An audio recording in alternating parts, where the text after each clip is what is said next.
pessoal, tudo bem? Hoje eu trouxe o João Ricardo, ele tava um tempo sem aparecer aqui. E pra quem é novo no canal, esse é meu namorado. Ele ficou 9 meses no Japão no intercâmbio. E hoje ele finalmente veio gravar as perguntas que vocês fizeram pra ele lá no meu Instagram. Eu postei essa foto lá. E aí vocês fizeram várias perguntas e ele gostou. Gostou? Uhum. Então vamos começar. A Tamires Farias, um beijo, Tamires, nossa amiga linda. Ela fez 3 perguntas, amei. A primeira pergunta foi: qual o hábito de lá que é muito diferente pra gente?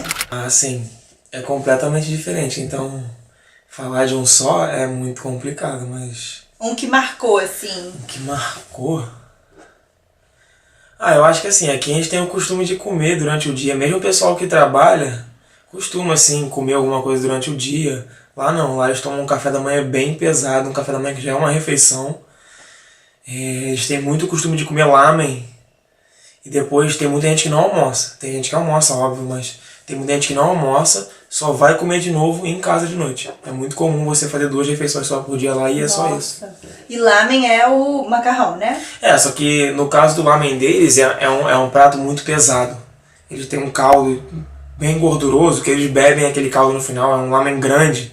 Então assim, quando você come um lamen desse, você realmente consegue passar o dia inteiro você fica bem sem comer, nutrido. porque ele pesa. É Entendi. aquela comida que pesa no estômago. A segunda pergunta da Tamires foi: passou algum perrengue com idioma ou em qualquer situação? Pô, se eu não passei... Desculpa. Se eu não passei perrengue, o que eu mais passei foi perrengue. Eu cheguei lá sem falar japonês.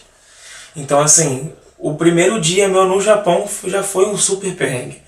Eu me perdi na estação, não conseguia falar com ninguém para pedir informação, quase ninguém falava inglês. Tadinha, eu sofri. Cheguei na República, a República era horrível, tava cheia de aranha. A República eu não conseguia fazer xixi sem desviar de aranha. Então assim, no primeiro dia eu já liguei pro gerente da República e falei: olha só, não vou ficar, tô indo pro hotel. Fui pro hotel, tive que ficar 3, 4 dias no hotel, só 4 dias depois que eu consegui uma República boa, fiquei. Mas espera, fala que as aranhas não são tipo as aranhas que a gente vê aqui com a perninha fina, não. Explica. Não, são aranhas que fazem aquelas teias assim, de filme, assim, aquelas teias que você olha assim. Porque quando eu cheguei lá, foi o final do outono, que é conhecido como a época das aranhas. E eles não têm costume de matar inseto. Eles costumam deixar, principalmente a aranha, porque eles têm um folclore muito forte ao redor da aranha. E diz que dá azar se você matar uma aranha e acabar com a teia dela. Então assim, é muito raro você ver um japonês matando as aranhas dentro de casa. No máximo ele vai pegar a aranha e colocar do lado de fora, ele não vai matar a aranha. Então assim, mas pra mim isso não rola, não vai rolar nunca. Nem pra mim. Então assim, o primeiro dia já foi um puta perrengue. Aí você ficou uns 4 dias no hotel, na mala também, né, no metrô. Que lá, pelo que o João falou, porque eu ainda não conheço lá, né? Mas as estações são muito grandes, então do aeroporto até ele chegar na República já foi um perrengue, porque ele tava com 3 malas, né? A mochila e 2 malas na mala. Eu tava com uma mochila, uma mala e uma mala de rodinha. Uma bolsa de ginástica, uma mochila e a mala de rodinha. Sim, e aí não é igual aqui no Rio, que as linhas de metrô são pequenas e tal, então é fácil. Lá é muita coisa, então ele se perdeu, e imagina, de mala, num país totalmente diferente. Então você já começa a ficar meio nervoso, tipo, ai meu Deus, tá dando tudo errado. Foi muito complicado, mas é assim, eu já esperava perrengue, por eu não saber japonês. Eu não esperava um perrengue tão grande assim, mas... Mas foi bom, aprendeu foi e bom. Cresceu com isso. Foi uma bela experiência. E a terceira e última pergunta da Tamires foi: o que a Cacadiva mais iria gostar de lá e o que ela mais iria odiar? Assim, vai ser meio clichê eu falar isso. Eu acho que o que a Karina ia mais gostar seria a segurança. Porque assim, por mais que... Todo mundo sabe que o Japão é um país seguro, mas se você nunca foi lá, você nunca sabe, você não tem ideia do quão seguro é. Eu conheci muitos europeus de países famosos pela segurança, como a Suécia e a Finlândia, e eles falaram que mesmo no país deles, que é muito seguro, não se compara ao Japão em termos de segurança. A gente não trancava a porta da casa, a porta da República ficava destrancada a noite toda. Você ia no mercado, você via as senhoras deixando a bicicleta no mercado sem cadeado, com as bolsas dentro da cesta entrando no mercado, ninguém pegava. Uma coisa que o João me falou e me marcou muito foi que ele uma vez estava na estação indo pegar o metrô e o mendigo que tava, tipo, dormia na rua, ele deixava as coisas dele lá soltas e saía pra trabalhar, né? E quando voltava, tava tudo lá, não sabia nada. Isso foi incrível. Isso foi muito incrível. Eu até falei, mentira. Trabalha. Eu falei, mentira, você tá zoando, João. É porque tem isso, o mendigo trabalha. É. Então, assim, ele larga as coisas dele onde ele dorme. E ninguém mexe. E quando ele volta, tudo lá. É. Ninguém mexe. É muita educação, né? A gente tem que evoluir muito ainda. Faltou o que você ia odiar. Ah, é? O que eu ia odiar? Assim, eu não consigo pensar em nada Agora, sim. que você ia odiar. Em 9 meses que você viveu lá, o que foi uma coisa... Não, eu acho que você ia sentir muito o preconceito. Eu acho que, assim, se tem uma coisa que ia te incomodar, é o preconceito. A xenofobia, né? A xenofobia, racismo, o que você quiser chamar, porque eles têm tudo. É. Assim, uma aquele coisa negócio que os bons são maioria. Mas as pessoas ruins acabam deixando a marca e prejudicando as pessoas boas. Eu acho que isso ia te incomodar bastante. Presenciar cenas que eu presenciei assim, de racismo e tal, eu acho que ia te incomodar bastante. O João até sofreu um tipo de preconceito na hora de procurar emprego. Eu morava num bairro, subúrbio de Tóquio, ao redor de Tóquio, no norte. Que era um bairro muito residencial, meio antigo e que não tinha muito estrangeiro. Aconteceu de eu ir pedir emprego no mercado, numa rua de lojinha lá, famosa, do bairro. E o gerente do mercado falou pra mim que não contrata estrangeiro, que ele não queria mais estrangeiro lá. Então, assim, eu não tentei arrumar confusão, não respondi no nada porque o estrangeiro não ia arrumar confusão. Sim. Pra deixar claro, eu não tô criticando, é o que eu falei, os bons são maioria. Sim, é. Tem muita gente legal no Japão, a maioria é legal. Mas você tem sim pessoas com, assim, dentro de Tóquio, grande, que seria uma cidade que você não esperaria isso, que é uma cidade global. Sim. Eu arrisco dizer que tem quase tanto estrangeiro quanto japonês. E você vê esse tipo de coisa acontecer, entendeu? A Yasmin Jacobina perguntou: você sabe coisas bizarras do Japão? O que você viu lá bizarro? Eu sei que tem bastante coisa bizarra. Tem muita coisa bizarra. Mas assim, uma que se destacou. Não, o que me destacou é uma que provavelmente quem acompanha qualquer coisa do Japão já deve ter visto, que eles têm nos sexy shops calcinhas usadas por atrizes. Eles vendem e é muito caro. É sério? Muito caro. Ai, que horrível. Nunca São calcinhas com o suor, né, das atrizes, e eles vendem sem lavar. Não é tipo assim, a calcinha que ela usou num filme, não. É a calcinha que ela usou no dia a dia, no dia a dia, suou com aquela calcinha. Ai, não, gente. Geralmente tem escrito no verso quanto tempo ela passou usando e se ela praticou algum esporte, algum exercício usando a calcinha. Eles são muito doidos assim, né? Tem uns negócios desses assim. É assim, os japoneses em geral não gostam disso. Ah, sim, são os... Mas aí você pensa, se querem, tem sim. público pra suficiente para ter esse produto, é porque não são poucos. Sim. Ai, que coisa estranha. O que mais? Isso foi muito bizarro. Foi uma coisa que... Isso foi muito bizarro. Dava bem...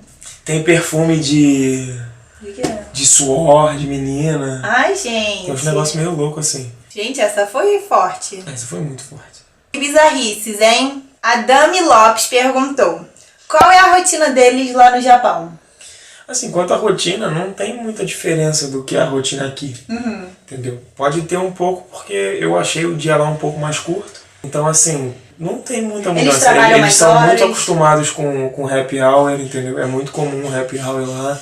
Do mesmo jeito que é aqui, entendeu? Eles realmente, dependendo do tipo de trabalho, do tipo de empresa, eles têm horas muito longas. Entendeu? Eles têm bônus no final do ano, geralmente nas empresas. Eles têm bônus para hora extra. Então eles costumam, às vezes, trabalhar 10 horas, entendeu? 12 horas no mesmo dia. Fazer uma semana trabalhando 12 horas. É bem comum. Mas por outro lado, eles têm... Eu trabalhei em empresa aqui no Brasil. E assim, a gente tem a hora fixa 8 horas. Sim. Do momento que eu sentava na minha mesa, eu muito raramente levantava. No Japão é muito comum você tirar pequenos intervalos durante o dia. E quanto à rotina diária, assim, é igual a gente, né? Acorda, como você falou, de poucas refeições. Você tem o lance do café deles ser uma refeição. Uma refeição completa. Mas assim, não diferencia muito. Eles são um país muito ocidentalizado já. E o que eu posso dizer também é sobre Tóquio, né? Eu não tenho, eu não saí de Tóquio. Eu saí uma vez de Tóquio, mas foi uma cidade pequena, só um final de semana. Então assim, eu não tive muito contato com cidades diferentes. E pelo que eu entendi, conversando com japoneses, Tóquio é como se fosse um país dentro do Japão. É muito diferente das outras cidades. A Yana Rios perguntou: foi muito difícil se adaptar? Não. Olha, eu tive problema com jet lag assim 3 dias. E nem digo de passar mal e tal. Foi mais de sono, um horário meio fuso, estranho, Mas eu não tive porque eu não durmo no avião. Não consigo. E foram 29 horas de viagem, eu não dormi nessas 29 horas. Então, quando eu cheguei lá, eu cheguei de manhã. Eu só tive que me segurar até de noite e de noite eu apaguei. Então, assim, me adaptar com fuso foi tranquilo. Agora, me adaptar com comida e tal, essas coisas... Depois que eu fui pra República... Que você ficou... Que eu fiquei de vez, foi muito tranquilo. Porque aí o pessoal lá era super receptivo. Um grande amigo que eu fiz lá me levou no mercado, me explicou tudo direitinho, porque eu ainda não sabia nada de japonês. Falou Shun, o que né? era o que. Dá oi pro Shun! Falou o que era o que. Então, assim, não tive dificuldade na minha adaptação. Mas é porque eu acho isso porque eu conheci pessoas que me ajudaram. Sim. E o pessoal da escola, essa República Nova eu achei por meio da escola. A escola, o pessoal super gente boa, super disposto a ajudar. Solícito, super né? solícito. Encontrar essa república pra mim, entendeu? E procurar uma república que eles achavam que eu ia me dar melhor, entendeu? Uma república com clima familiar. Então, assim... Eu acho bem legal. Eu tive muita sorte com as pessoas que eu conheci lá. Eu acho que isso foi grande Que parte... fez a diferença. Me fez me adaptar bem. Porque você tá num lugar novo, que você não conhece nada. Imagina, gente, ele via manteiga, tinha 300 tipos de manteiga e ele não sabia o que estava escrito. Então você vai comprar manteiga, não é manteiga. Aí você vai comprar não sei o que, não é. Imagina o desespero. O sal e o açúcar, o pacote é quase o mesmo. Então, assim, dependendo da marca, ele vai ser até da mesma cor. O pacote do sal e do açúcar. Então, estrangeiro sofre muito com isso lá quando não sabe. E é muito comum você ver estrangeiro confundindo o pacote de sal com o pacote de açúcar. Então, acho que realmente você ter ajuda das pessoas foi o diferencial, né? João já era um japonês nato. Você, um mês lá, nem parecia que era brasileiro. Eu sabia tudo. Não, mas é porque eu também segui os conselhos dele. Sim, O gerente da casa era um gerente muito legal, entendeu? Eu criei um vínculo super forte com ele, ele é muito maneiro. E eu fiz o que ele me aconselhava a fazer para conhecer mais a vizinhança e tal, eu fazia. Andava em volta, deixa o celular em casa e sai, vai. Vai andar, entendeu? E no Japão é muito comum andar. Eu andava uma média de 8.000 passos por dia, eu andava muito lá, porque tudo é no trem, você tem que andar até a estação, você ainda tá em casa, você vai no parque, você vai no mercado, tudo andando. Que diferença daqui, né? Tudo de carro.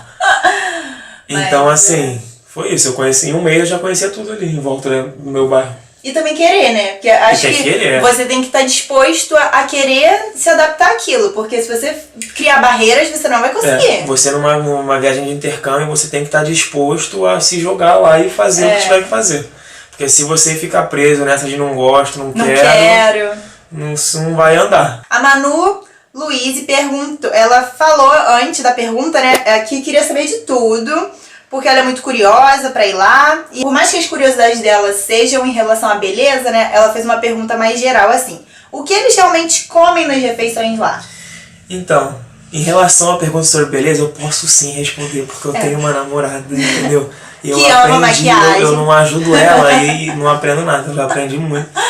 E assim, em relação à beleza, Tóquio é a capital da moda Shibuya, no Oriente. Tô louca pra ir lá. Então, assim, em relação à beleza, não tenho o que falar. Meninas super bem vestidas, homens super bem vestidos, entendeu? É muito comum, eles se arrumam muito estilosos. Corte de cabelo diferente, cores, né? Eles são muito ousados com moda e cabelo, entendeu? Esse negócio de cabelo pintado de colorido não é comum. A gente vê isso aqui nos jornais e tal, mas não é comum. Tem um bairro famoso por isso no Japão.